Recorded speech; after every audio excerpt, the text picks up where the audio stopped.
Hello student, मैं doctor Nitesh Gupta एक बार पुनः अपने यूट्यूब चैनल में आपका स्वागत करता हूं। मैंने आपको गति के जो समीकरण हैं वो ग्राफीय मेथड से किस प्रकार से उन्हें ड्राइव करते हैं, उनका डेरिवेशन किस प्रकार से करते हैं, ये मैंने लास्ट वीडियो में आपको बताया था, समझाया था। आज हम बता रहे हैं गति के समीकरण को हम कलन विधि से, हम कह सकते हैं कैलकुलस मेथड से इन तीनों समीकरणों को हम किस प्रकार से प्रदर्शित करते हैं, किस प्रकार से इनका निगमन करते हैं। इस वीडियो की सहायता से मैं आपको कलन विधि के द्वारा गति के तीनों समीकरणों को ड्राइव करना समझा रहा हूं। इस वीडियो को आप लास्ट तक देखिएगा, आपको तीनों समीकरण कलन विधि से किस प्रकार से हम ड्राइव करते हैं समझ में आ जाएगा। ग्राफीय विधि से जब हम गति के समीकरणों को निगमन करते हैं तो इस प्रकार का जो मेथड है वो 9th क्लास में भी दिया गया है। तो कलन विधि के द्वारा गति के समीकरणों को निगमन करने से संबंधित जो टॉपिक है वो क्लास 11 की दृष्टि से ज़्यादा महत्वपूर्ण है। इसे आप समझने का प्रयास कीजिए। देखिए यहाँ पर आप देखें, किसी पहले समीकरण की मैं बात कर रहा हूं। आज का जो टॉपिक है कलन विधि से गति के समीकरणों का निगमन, derivation of equations of motion by calculus method. तो इसमें तीनों समीकरण किस प्रकार से हम डिवाइड करेंगे, किस प्रकार ड्राइव करेंगे, इन्हें हम आपको बता रहे हैं। देखिए पहला समीकरण b बराबर u प्लस at होता है, इसका हमें डेरिवेशन करना है। तो सबसे पहले हम त्वरण से स्टार्ट करेंगे। तो किसी गतिमान वस्तु का त्वरण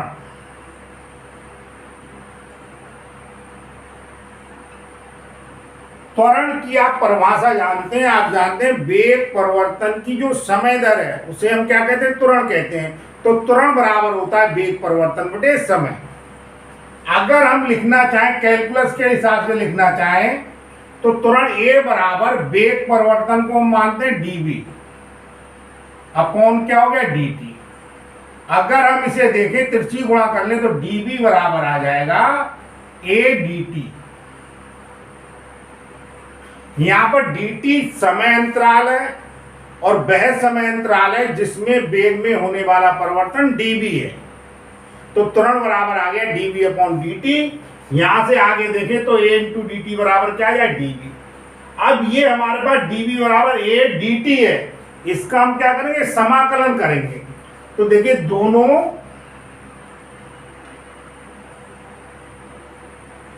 पक्षों का समाकलन करने पर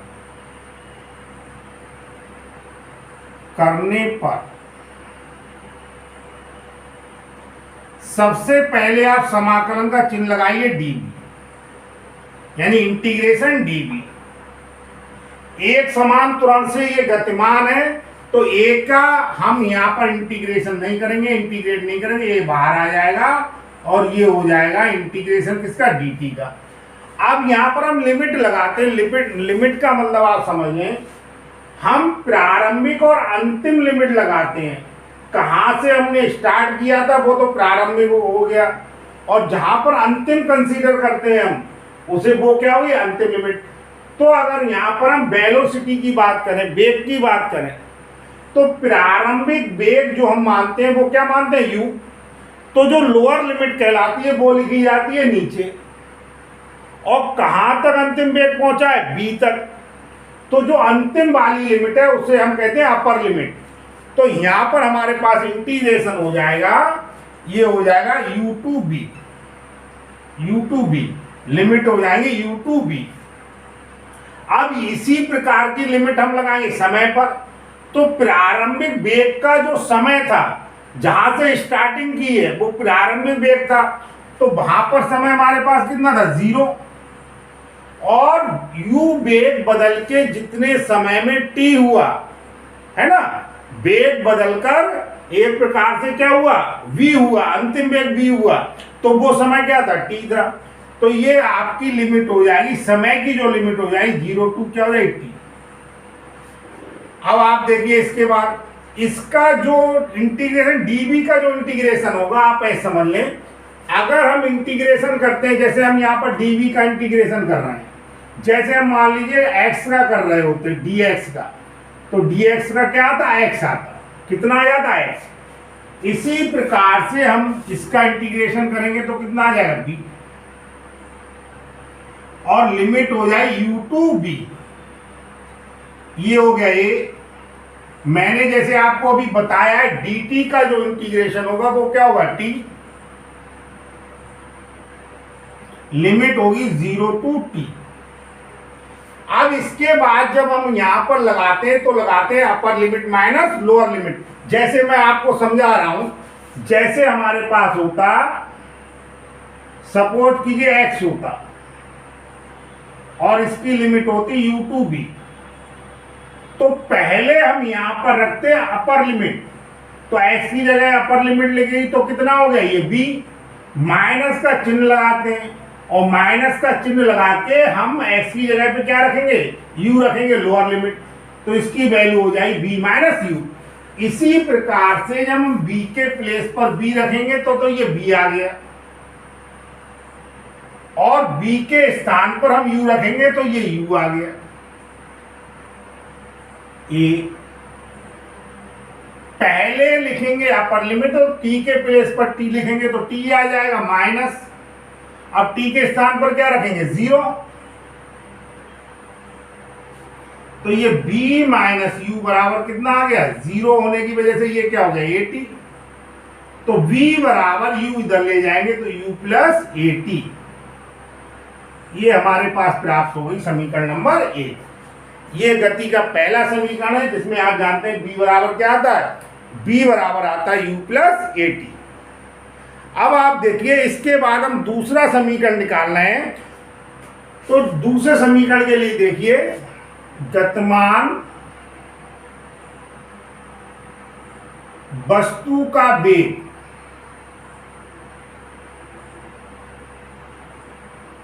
हम वेग उस स्थिति में निकाल रहे हैं जब उसने dt समय में कुल मिला के दूरी कितनी तय की है ds। हम कह सकते हैं dt समय में होने वाला जो विस्थापन है, अगर हम इसे सदिश क्वांटिटी मानकर बात करें तो dt समय में होने वाला विस्थापन क्या है ds है, तो ये हो जाएगा ds अपॉन dt। अब इसके बाद आप देखिए इससे आगे अगर हम बढ़ते हैं, तिरछी गुणा करना है तो ds बराबर क्या हो जाएगा, ds बराबर हो जाएगा b dt। अब इसके बाद हम क्या करेंगे, हम b के प्लेस पर अगर लिखना चाहें समीकरण नंबर 1 से, लेकिन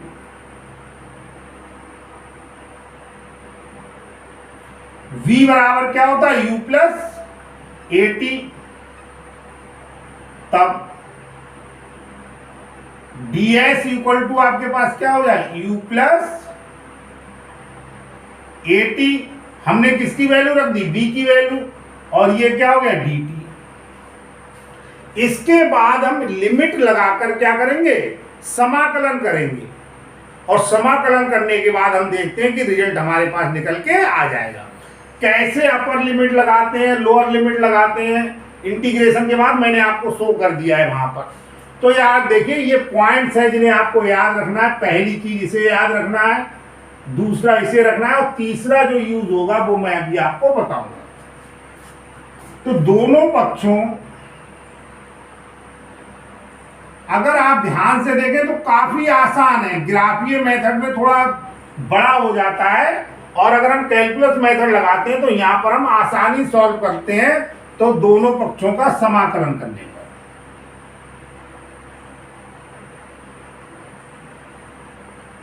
और साथ में क्या करेंगे, हम लिमिट भी लगाएंगे। तो देखिए पहले हम इंटीग्रेशन का साइन लगा दें, ये क्या हो गया ds, फिर इंटीग्रेशन का साइन लगा दें, ये क्या होगा u प्लस 80, और ये क्या होगा dt की हम गुणा कर रहे हैं और दोनों टर्म को अलग अलग लिख लेंगे, तो ये हो गया ds, लिमिट अभी लगाएंगे, इंटीग्रेशन u बाहर आ जाएगा, u बाहर आ जाएगा, और ये क्या हो गया dt। प्लस ए बाहर आ जाएगा, जिसमें परिवर्तन नहीं हो रहा है उसे हम बाहर रखते हैं, इंटीग्रेशन नहीं करते हैं, तो ये हो गया टी डी टी। अब हम बात कर रहे हैं लिमिट की। देखिए इधर से देखें, जब समय था जीरो, समय था जीरो, ठीक है ना, प्रारंभ, जब प्रारंभिक स्थिति समय जीरो था, वस्तु द्वारा चली गई दूरी भी कितनी थी, जीरो थी, और जब समय का मान जीरो से बढ़कर कितना हो गया, टी, तो दूरी कुल मिला के कितनी हो गई, एस।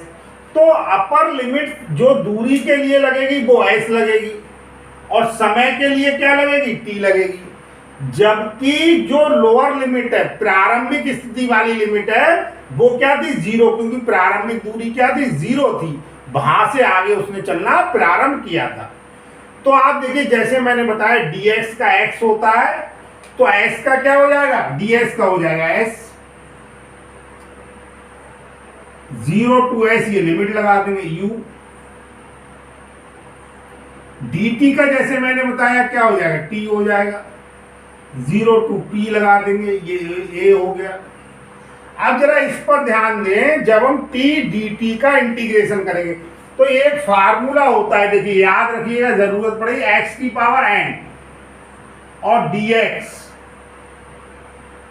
अगर हम इसको इंटीग्रेट करें तो जो पावर दी गई होती है उसमें एक पावर को हम जोड़ देते हैं, यानी n में एक जोड़ देंगे तो n+1, और जो पावर एक जोड़ते हैं उसी से हम इसे क्या कर देते हैं, भाग देते हैं। तो xn dx का इंटीग्रेशन करेंगे तो x की पावर n+1 अपॉन n+1 हो जाएगा। तो यहां पर देखिए, यहां पर t की पावर क्या है, 1 है, और t की पावर 1 में हमें 1 जोड़ना पड़ेगा, तो आपके अनुसार कितना होना चाहिए, ये t² हो जाएगा। और जो एक जोड़ने के बाद पावर आती है उसी को हम क्या कर देते हैं, डिवाइड कर देते हैं, और लिमिट लगा देंगे 0 से t तक। तीनों जो फार्मूला हम यूज कर रहे हैं यहां पर इंटीग्रेशन करने के लिए, उसे मैंने आपको शो कर दिया है। अब हम लगाएंगे लिमिट्स। तो मैंने बताया पहले तो अपर लिमिट रखें तो s के स्थान पर s रखेंगे तो s हो गया, माइनस s के स्थान पर 0 रखेंगे, 0 हो गया, u हो गया। t के स्थान पर t रखेंगे तो t आ जाएगा, माइनस लोअर लिमिट लगाते हैं तो t के स्थान पर क्या लगाएंगे, 0 प्लस a। अब t के स्थान पर t लगाएंगे, है ना, ये 2 जो नीचे का है वो हम बाहर ले रहे हैं,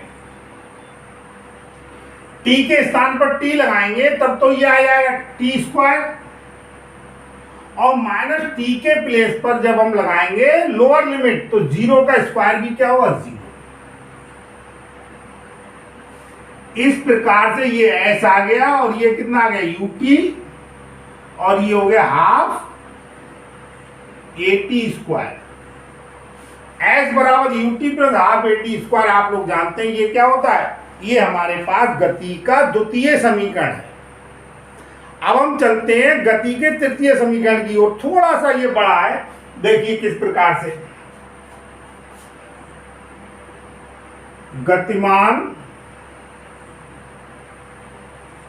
वस्तु का त्वरण a बराबर क्या होता है, वेग परिवर्तन अपॉन समय, dv अपॉन dt। a बराबर, इसमें हम क्या कर रहे हैं, ds से तो देंगे भाग, ध्यान दीजिए, ds से क्या दे दिया, भाग, ये dt आपका है ही, और ds से क्या कर दी, गुणा, तो ds से ds कैंसिल हो गया, कोई फर्क नहीं पड़ा, हमने ds से गुणा किया और ds से भाग दे दिया। क्यों दिया अभी मैं बता रहा हूं आपको। अब इसके बाद आप देखिएगा, इसके आगे जब हम बढ़ते हैं तो हम जानते हैं, लेकिन वेग जो होता है, वेग v, वेग बराबर अभी हमने लिखा था क्या होता है, ds अपॉन dt, तो वेग बराबर होता है ds अपॉन dt। तब a बराबर ds अपॉन dt को हमने लिख दिया v, और ये हो गया dv अपॉन ds। ध्यान दें ds अपॉन dt को हमने लिख लिया v और dv अपॉन ds है ये। इसके बाद आप देखिए तिरछी गुणाकार हम जिसे कहते हैं, तो a ds, ये ds s का छोटा सा भाग है, ये d और s अलग अलग नहीं है। ऐसे जो dv है वो वेग का क्या है, छोटा सा भाग है, अवकलन के रूप में है। d और b अलग अलग नहीं है, इस बात को विशेष ध्यान रखेंगे आप। तो ये आ गया v dv। इसके बाद हम क्या करेंगे, दोनों पक्षों का हम करेंगे समाकलन। तो देखिए दोनों पक्षों का समाकलन कर रहे हैं, दोनों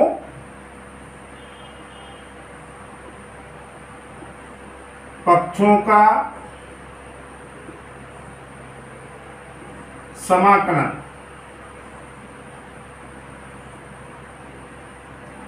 करने पर लिमिट्स हम लगाएंगे। कैसे लगाएंगे अभी मैं बता रहा हूं।